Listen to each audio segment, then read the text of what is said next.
Hello everyone. तो कैसे हैं आप सभी? आई होप आप सभी बहुत अच्छे होंगे। तो जैसे कि हम लोगों ने जो हिंदी व्याकरण का सीरीज स्टार्ट किया था, उसमें आज लेक्चर नंबर 6 है और हम लोगों ने व्याकरण में जो आधुनिक व्याकरण के अनुसार वर्णों के प्रकार को पढ़ा है। उसके बाद कुछ और भी टॉपिक है जो जानना जरूरी है। ठीक है, इनसे सवाल कभी कभी एग्जाम में आते हैं, बाकी इनकी जानकारी होना काफ़ी ज़रूरी होती है। जब आप दैनिक जीवन में वार्तालाप करोगे तो आपको इनका आभास ऐसा होगा, इसलिए इनका जानना जरूरी है। ठीक है, तो चलो हम बढ़ते अपने टॉपिक के ऊपर। क्या है देखते हैं। हमारा टॉपिक है स्वर की मात्रा। स्वर की मात्रा क्या होती है? आप लोगों ने सुना होगा मात्रा क्या होता है, वही यहाँ पे है स्वर की मात्रा। ठीक है, बोल रहा है स्वर के संकेत चिन्हों को मात्रा कहा जाता है। स्वर के संकेत चिन्हों को मात्रा कहा जाता है। स्वर 11 है लेकिन मात्रा 10 है। ठीक है, स्वर 11 है लेकिन मात्रा 10 है। बाबू, स्वर के संकेत चिन्ह, स्वर क्या क्या है?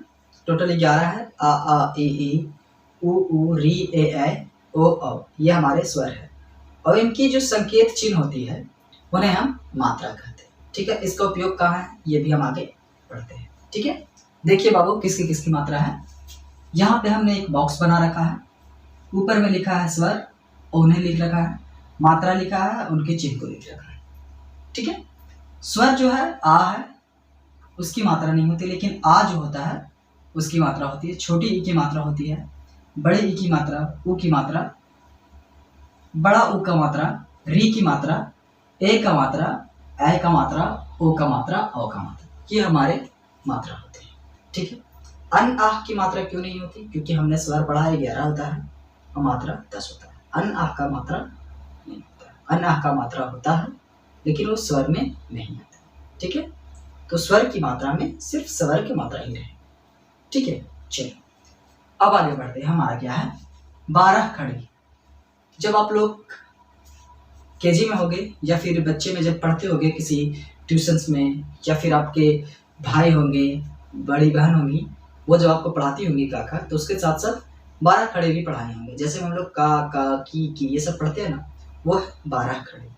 ठीक है, का से लेकर जो आ तक, कह तक पढ़ते हैं, का की कू के कै को कौ कन का, ये होते हैं हमारे 12 खड़े।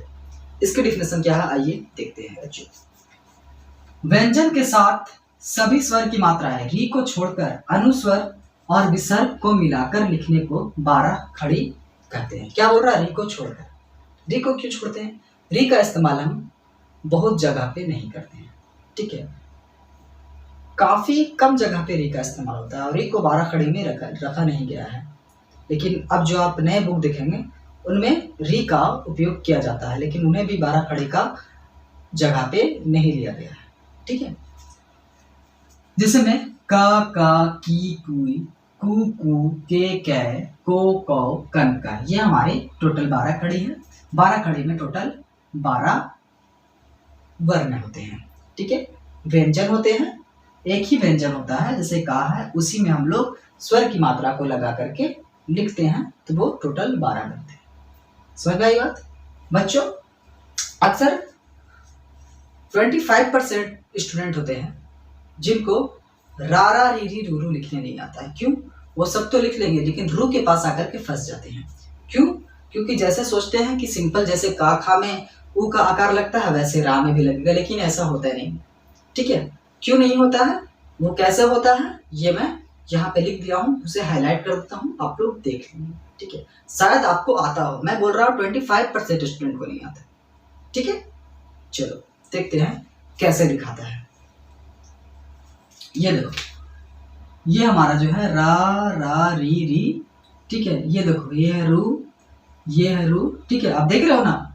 ठीक है, कैसा लिखा हुआ है और बाकी व्यंजन के साथ कैसे लिखाता है ना? यही इसी के लिए मैं बोल रहा था, इन्हें एक बार देख लिया कीजिए। ठीक है, काफी लोग क्या करते हैं ना, रू को इस तरह से लिखते हैं, इस तरह से, जो कि पूरी तरह से गलत होती है। समझ में आई बात? क्लियर? चलो अब आगे बढ़ते हैं अपने अगले टॉपिक पे। हमारा टॉपिक क्या है? अनुतान। अनुतान क्या होता है बच्चों? अनुतान एग्जाम में नहीं आता है, लेकिन आपके दैनिक जीवन में इनका उपयोग होता है। ठीक है, काफी बार जब आपसे कोई वार्तालाप कर रही हो या कर रहा हो, या फिर आपसे कोई आपके परिवार ही आपसे बात करते हैं, तो कभी इनका आभास होता है। हम लोग कंफ्यूज हो जाते हैं कि हमसे बोल क्या रहा है, सवाल पूछ रहा है, जवाब पूछ दे रहा है, या फिर ये हमसे इम्प्रेस हो रहा है। ठीक है, ऐसा होता है कि नहीं होता है? होता है। ठीक है, देखो कैसे, अभी मैं बताता हूँ।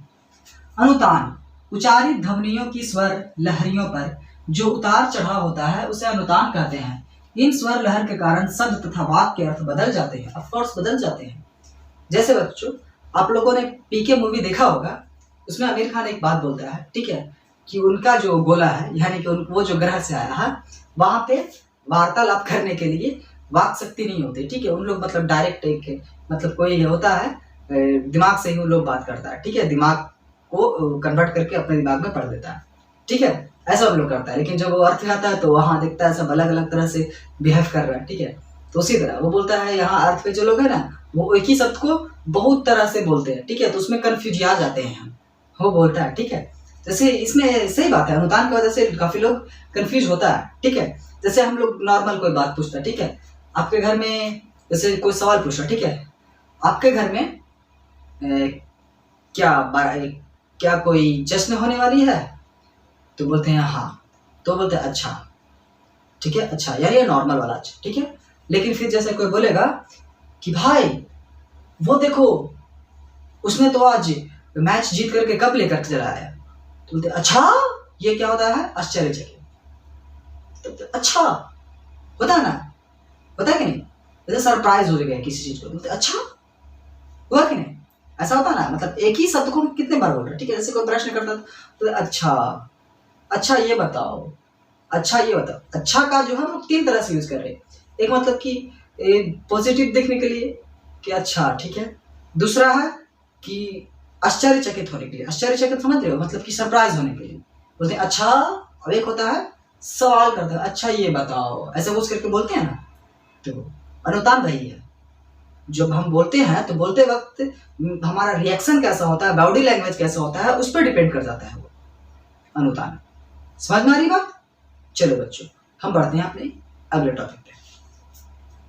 बलघात या स्वरघात, ये क्या होता है? बोलते समय किसी अक्षर या शब्द पर जो बल दिया जाता है उसे बलघात या स्वरघात कहते हैं। बलघात का प्रभाव बोलने और समझने पर पड़ता है। ठीक है, ये भी अनुतान के जैसा ही होता है। ठीक है बच्चों, चलो आप लोग इसे नोट्स कर लो, तब तक मैं आगे लिखता हूं बोर्ड पे इसे इरेज करने के बाद।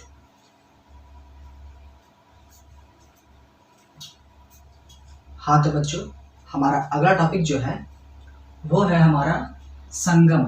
ठीक है, ये क्या होता है इसके बारे में जानते हैं। ठीक है, और इसी पे हमारा वीडियो आज वर्ण विचार का समाप्त किया जाएगा। ठीक है, तो चलो देखते हैं अपना टॉपिक को। संगम। संगम क्या होता है?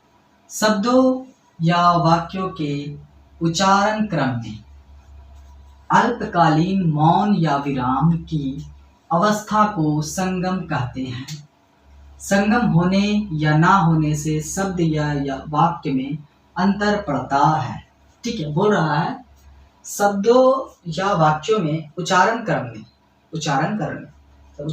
वक्त, ठीक है, थोड़ी सी विराम आती है या फिर विराम नहीं आती है तो शब्दों में या वाक्यों में, तो उनसे वाक्य या शब्द पर असर पड़ता है, अर्थ बदल जाते हैं उनका, उसी को हम संगम कहते हैं। समझ में आई बात? थोड़ी सी जो विराम होगी दो शब्दों के बीच में या दो वाक्यों के बीच में, उससे क्या होगा कि हमारे अर्थ जो होंगे शब्द के या वाक्य के वो थोड़े बदल जाएंगे, उसी को हम संगम कहते हैं। समझ में आ रही बात? चलिए देखते हैं इसके एग्जाम्पल्स। ठीक है, जैसे बोल रहा है दवा खाना। ठीक है, बोलते हैं हम लोग ना दवा खाना है, बोलते हैं ना दवा खाना है। दवा खाना है मतलब दवा को खाना है। ठीक है, एक बोलते हैं दवा खाना है, एक बोले दवा खाना है, दूसरा बोले दवा खाना है। ये दवा खाना है मतलब कोई दवा को खाना है, और एक दवा खाना है मतलब जहां पे दवा बिकती है। समझ में आ रही बात? थोड़ी सी रुकावट आ रही है दो शब्दों के बीच, तो अर्थ एकदम बदल जा रहे हैं और ना रुक रहे हैं तब भी, है कि नहीं? हो रहा है ना? जैसे हम बोलते हैं दवा खाना है, दवा खाना है मतलब दवा को खाना है। एक होता है दवा खाना है, इसका मतलब होता है कि कोई दवा खाना जहां पे दवा स्टोर करके रखा जाता है, जहां दवा मिलता है। ठीक है? दूसरा वाक्य जो है बाबू, वो है दवा पीली है, दवा पीली है। ये दवा की कलर को बता रहा है, ठीक है? और एक होता है दवा पीली है, इसका मतलब है कि मैंने दवा पी ली है, ठीक है? और एक बोल रहा दवा पी ली है, क्या बोल रहा? दवा पी ली है मतलब मैंने दवा पी ली है। और एक जो होता है डायरेक्ट बोलते हैं दवा पी ली है, मतलब दवा जो है वो उसका कलर कैसा है? पीली है। इसमें कलर बता रहा है, इसमें बता रहा है कि दवा को मैंने पी ली है। समझ में आई बात? संगम का क्या काम है, ये आप इन वाक्यों से अच्छी तरह से वाकिफ हो गए हैं। चलिए बढ़ते हैं हम अपने अगले टॉपिक पे। अगला टॉपिक है पंचमाक्षर। हिंदी वर्णमाला के प्रत्येक वर्ग के 5वें वर्ण को पंचमाक्षर बोलते हैं। प्रत्येक वर्ग के 5वें अक्षर को। वर्ग कौन कौन है? वर्ग कितने हैं? 5 है। क वर्ग, च वर्ग, ट वर्ग, त वर्ग, प वर्ग, ये हमारे 5 वर्ग है। इन पांचों वर्गों में जो 5वां अक्षर होता है क, ख, ग, घ, और 5वां अक्षर अड़ा, चा, छा, जा, झा, 5वां अक्षर या, है ना? ट वर्ग में 5वां अक्षर टवर्गिना, त वर्ग में 5वां अक्षर ना, और प वर्ग में 5वां अक्षर मा। ये हमारे हैं 5वां अक्षर। ये टोटल 5 होते हैं, ठीक है?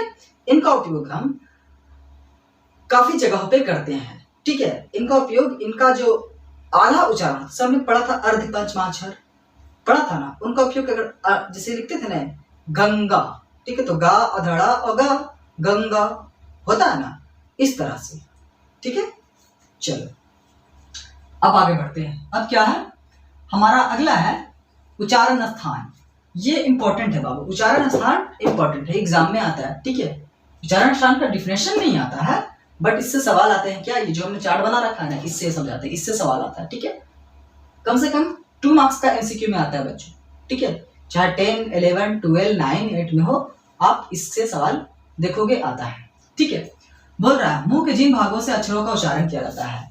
हम लोगों ने पढ़ा है ना उच्चारण का स्थान। उच्चारण स्थान का मतलब क्या है? स्थान मतलब जहां से कुछ काम हो रही है, ठीक? उच्चारण स्थान मतलब जहां से मुंह के जिन भागों से उच्चारण हो रहा है अक्षरों का, उन्हें हम बोलते हैं उच्चारण स्थान। समझ में आई बात? ठीक है?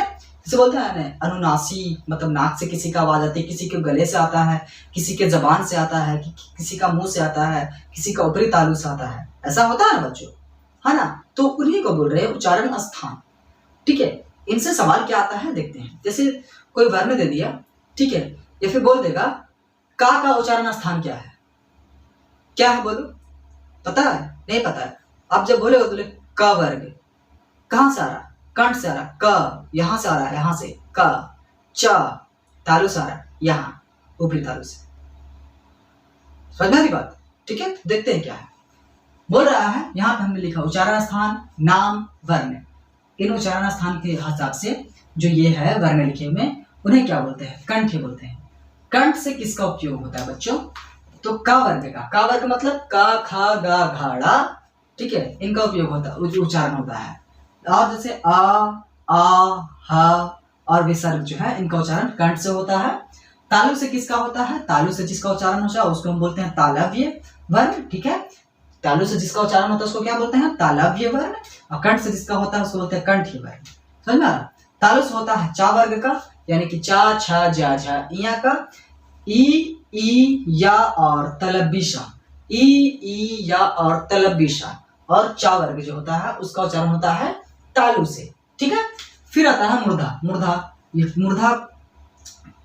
मूर्धा से जिसका उच्चारण होता है उसको हम बोलते हैं मूर्धन्य वर्ण। मूर्धन्य वर्ण, ठीक है? वो क्या है? टा वर्ग है, यानी कि टा, ठा, डा, ढा, ना, ठीक है? री, रा और मूर्धन्य, ठीक है? देखो अब हमने तलबिशा, मूर्धन्य, डंटिसा को हाईलाइट करके रखा है, ठीक है? क्यों किया है इसको मैं समझाता हूँ, ठीक है? फिर आता है हमारा दांत से। दांत से किसका उच्चारण होता है? दांत से जिसका उच्चारण होता है उसको हम बोलते हैं दंतीय वर्ण। क्या बोलते हैं? दंतीय वर्ण। ठीक है। त वर्ग यानी कि ता था दा धा ना, इनका उच्चारण होता है दांत से। ला और दंती सा का, ला और दंती सा का। देखो बाबू हमने किया है तलबी सा को हाईलाइट, मूर्धन्य सा को हाईलाइट, दंती सा को हाईलाइट। अब सा का उच्चारण में आप लोग कंफ्यूज मत होना, बहुत ही आसान है बच्चों। आसान क्या है? देखो तलबी सा यानी जो सा है उसका उच्चारण कहीं से, तलबी सा तालु से, मूर्धन्य सा मुर्दा से, दंती सा दंत से। समझ में आ रही बात? तलबी सा तालु से, मूर्धन्य सा मुर्दा से, दंती सा दंत से। समझ में आ रही बात ना? तलबी सा किसको बोलते हैं, मूर्धन्य सा किसको बोलते हैं, दंती सा किसको बोलते हैं, ये आप लोगों को पता होगा। समझ में आ रही? चलो अब बच्चों देखो हमारा आता है ओष्ठ से। ओष्ठ मतलब होठ, ठीक है, लिप्स। ठीक है, ओष्ठ से जिसका उच्चारण होता है उसको बोलते हैं ओष्ठ्य वर्ण। ओष्ठ से उच्चारण होता है प वर्ग का, यानी कि पा फा बा भा मा। आप होठ को पकड़ लो ऐसे, अब बोलो पा फा क्या होता है, हो गए बोलो पा फा, ये आके सटता है ना, होता है कि नहीं? आप होठ को पकड़ दो, बोलो पा फा, पॉसिबल ही नहीं है भाई, पॉसिबल ही नहीं है। ठीक है, फिर होता है ऊ और ऊ। आप ऊ भी नहीं बोल सकते हो होठ को पकड़ के, क्योंकि जब ऊ बोलते हो तो ये होठ जो है ना हरकत में आती है। ठीक है, नासिका यानी कि नाक से जिसका उच्चारण होता है उसको हम बोलते हैं अनुनासिक वर्ण। ठीक है, इससे पंचमाक्षर हमने पढ़ा है ना, ड़ा या ना णा मा। ठीक है, चंद्र बिंदु और अनुस्वर उनका उच्चारण होता है अनुनासिक से। ठीक है, ड़ा या ना मा चंद्र बिंदु और अनुस्वर। ठीक है, अब आता है कंठ प्लस तालु से। कंठ तालव्य भी इनको बोलते हैं, ये है ए और ए। ठीक है, दूसरा है कंठ और ओष्ठ, कंठोष्ठ से बोलते हैं ओ और औ। जब आप बोलोगे ना तो कंठ से भी आवाज आ गई और ओष्ठ से भी आ गई, ओ यहां से आ रही है और होठ से भी आ रही है, होठ भी हरकत में आ रहा है, ये भी हरकत में आ रहा है। ठीक है, फिर बोलते हैं दंत ओष्ठ यानी कि दंतोष्ठ, इसको क्या बोलते हैं, दंतोष्ठ वर्ण। ये कौन है, वाह, बोलो वाह, वाह बोलते हो ना, तो ये जो दांत है ना ये और होष्ठ दोनों आपस में आकर के मिलती है तभी बनते हैं वाह बोलो वाह। किसी का दांत नहीं, वाह नहीं बोल पाएगा वो। ठीक है, बोलेगा लेकिन सही से नहीं बोल पाएगा। समझ में आ रही बात? चलो, अगर आप लोगों को समझ में आ गई तो इसे नोट्स कीजिए, स्क्रीनशॉट कीजिए। ठीक है, तो बच्चों हम लोगों ने आज टोटली वर्ण विचार को कंप्लीट कर लिया है और अगले वीडियो में, अगले लेक्चर में मिलेंगे हम शब्द विचार के साथ। ठीक है, और उसमें भी बहुत अच्छे टॉपिक को पढ़ेंगे और उससे भी जो सवाल आते हैं उसे भी मैं आप लोगों को बताऊंगा। ठीक है बच्चों, अगर आप लोगों को ये वीडियो पसंद आया हो, अच्छा लगा हो और कुछ समझ में आया हो बच्चों, तो अपने दोस्तों तक शेयर कीजिए ताकि वो भी जाने इनके बारे में। ठीक है, और अपने एग्जाम में इसका उपयोग अब देखोगे काफी ज्यादा होता है। ठीक है, थैंक यू सो मच, जय हिंद।